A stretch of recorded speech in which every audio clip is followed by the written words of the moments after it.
AITA for telling my aunt to keep her gifts since my kids couldn't care less about them? I have 2 toddler sons. They're just like any other toddler and are pretty self-absorbed.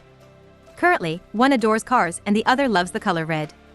Toddler 1 won't play with anything but cars and toddler 2 will only play with red toys. My mom hosted a party the other night and one of my aunts came.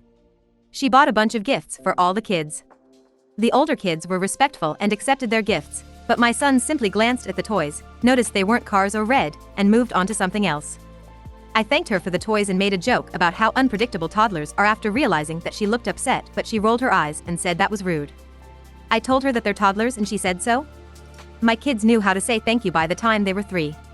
I told her that they can say please and thank you, but they're still learning. She made a noise and said learning to be rude. I told her she was being a little sensitive and that they're literally babies. They don't even understand the concepts of being rude or ungrateful.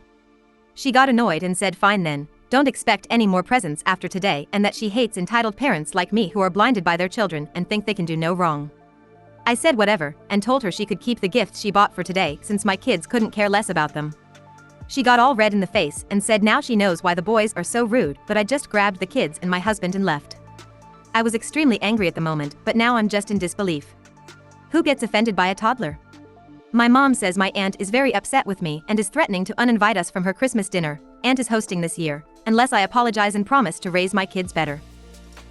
My mom thinks we're being ridiculous and I should just say sorry, but I said no. AITA? I just can't wrap my head around why she's so angry. Edit. First, to be more specific, the boys just turned 2. Second, I feel I made this clear, but I apologized and thanked my aunt before anything else. The boys had already run off to their dad and were preoccupied with him by the time I got to my aunt, so dragging them over and trying to maybe get a thank you out of them felt like a waste of time for all of us. I'm not saying she isn't allowed to feel hurt, but she didn't have to say all those things about my kids.